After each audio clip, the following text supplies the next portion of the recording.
Em nosso estudo de hoje está no Evangelho de Marcos, capítulo 11, versículo 22, tende fé em Deus. Emmanuel comenta na lição 53 do livro Ceifa de Luz, confiando.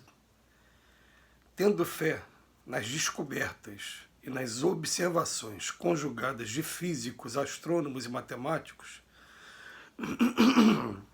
o homem construiu o foguete com que explora vitoriosamente o espaço cósmico. Tendo fé nas ondas eletromagnéticas, formou as bases da televisão, que hoje transmite a palavra e a imagem a longas distâncias simultaneamente em todas as direções. Tendo fé nos processos imunológicos, iniciados e desenvolvidos por ele mesmo, criou a vacina liquidando os problemas das moléstias contagiosas, que de tempos a tempos dizimavam milhares de existências do mundo. Tendo fé na escola, dividiu-a em setores múltiplos e estabeleceu cursos específicos de modo a servir as criaturas da infância à madureza, afastando a humanidade dos prejuízos da incipiência e do flagelo da ignorância. Tendo fé no motor, inventou o automóvel em que se transporta à vontade de região para região, atendendo aos próprios interesses com inestimável ganho de tempo. Assim também, confiando nos ensinamentos do Cristo e praticando-os como se faz necessário, a criatura edificará a sua própria felicidade. Entretanto, qual acontece ao foguete, à televisão, à vacina, à escola e ao automóvel que funcionam segundo os princípios e que se baseiam, a fim de oferecer os frutos preciosos no auxílio ao homem, a fé nas lições de Jesus só vale devidamente se for usada. Muito interessante quando se vai falar de fé, e a gente vai ter vários ângulos para estar trabalhando esse tema da fé, mas o ângulo que Emmanuel vem trabalhando hoje é querendo mostrar o que a gente já conquistou com relação a 5 aspectos, e ele fala desses aspectos, ele fala aqui do foguete, da televisão, da vacina, da escola e do automóvel, né? Vem mostrando assim a fé inicial que levou à realização daquelas coisas. E a gente vive um momento agora que, principalmente com relação às coisas do espírito, a gente está sendo convidado o tempo todo à aliança da religião com a ciência, partindo do princípio que os dois foram criados por Deus e não pode se contradizer.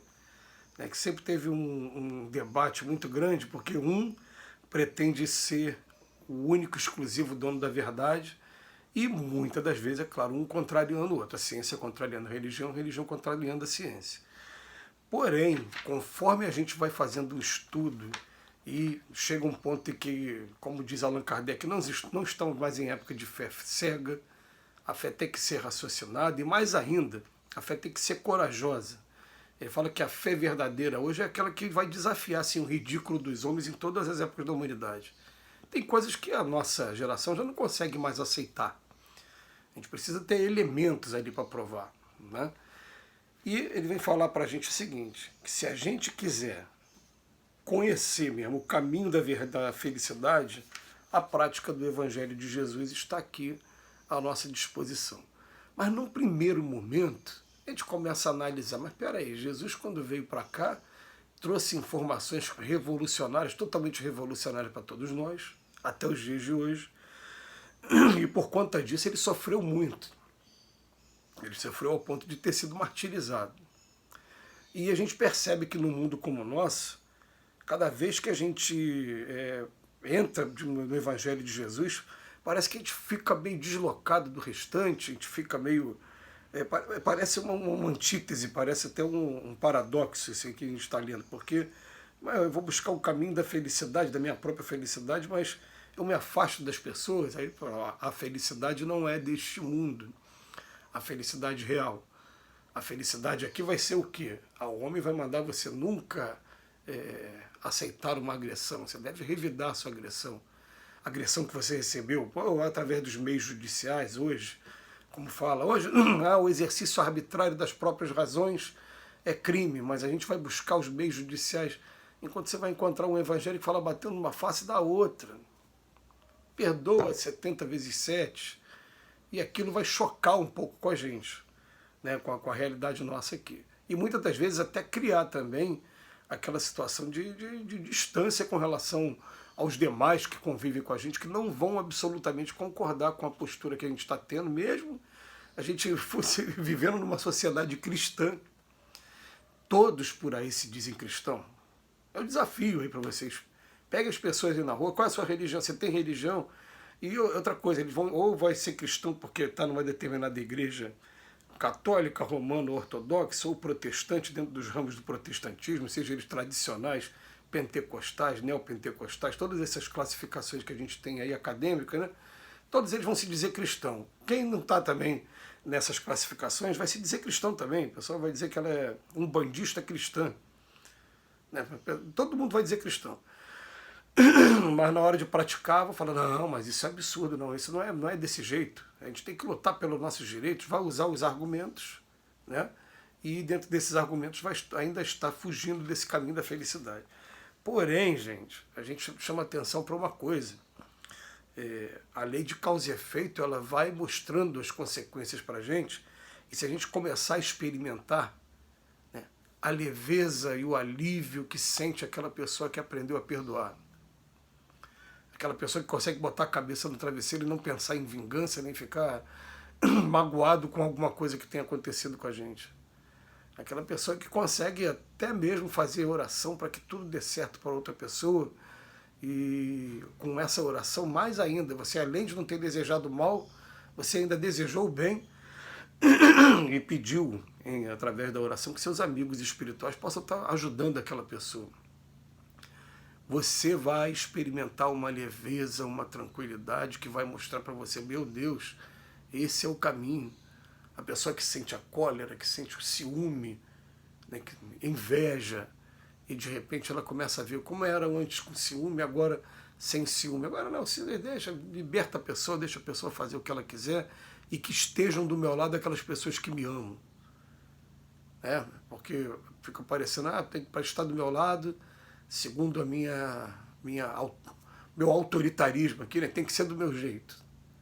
Não, nada, deixa a pessoa viver do jeito que ela é, e você vai experimentar uma leveza, uma tranquilidade, você vai falar, meu Deus, o caminho da felicidade sempre esteve aqui na minha frente, e eu simplesmente eu não conseguia isso. Eu conversando com um amigo ontem, ele falando, rapaz, mas uma pessoa muito bronca ainda, muito ainda, né, arredia, e eu tomei a iniciativa de ir na direção daquela pessoa e dar um abraço nela por 3 dias seguidos. Tudo bem? E dar um abraço. Mesmo que a pessoa falou, parece que a pessoa desarmou. Agora a pessoa, toda vez que eu encontro, vai lá dar um abraço também, e chega até a dar um beijo como se fosse pai e filho. Chega até, como ele é mais alto, ele falou, agora ele deu um beijo na minha cabeça. Eu falei, cara, uma semana atrás eu não imaginava nunca que isso fosse acontecer. E parece que com uma atitude dessa, por isso que Jesus fala, bem-aventurados que são mansos e pacíficos. Aí a gente vai ver o que vai acontecer. Então, a gente pode e deve fazer da nossa vida um laboratório em que a gente vai experimentando aí, esses ensinos do Cristo e sentindo as suas consequências, e podendo imaginar que também, que na verdade, olha só, o foguete começou, né, quando a gente teve fé nos físicos, nos astrônomos e matemáticos, a televisão nas ondas eletromagnéticas. Tudo começou com um estudo simples, igual a gente está fazendo hoje. Né? Então, a partir do momento como esse, eu tenho provas. Agora não é aquela coisa de achismo, não. Eu sei que isso é verdade, então eu vou praticar agora eu vou investir mais nesse ponto. E a pessoa faz. O problema todo da ciência, para esses casos pessoais, é que a ciência ela vai acabar produzindo uma coisa que a mesma pessoa não tendo vivido vai ser de utilidade para todo mundo. Hoje a maioria de nós tem televisão sem saber como é que funciona o mecanismo da TV. Né? O problema todo é que o estudo do Cristo, a prática do Evangelho e a conquista dessa felicidade, ela vai ser personalíssima, ela vai ser minha. Quem quiser descobrir isso vai ter que fazer por si próprio. A ciência não produz para todo mundo. Agora, quem quiser vai ter que fazer por si próprio. A pessoa vai olhar de fora, alguém sendo feliz porque está praticando, mas enquanto ela não conseguir praticar, como diz aqui no final, né, do texto, ela não vai atingir esse ponto. Então fica o desafio para cada um de nós aí. Dar o primeiro passo e seja feliz. Que Jesus nos abençoe hoje e sempre.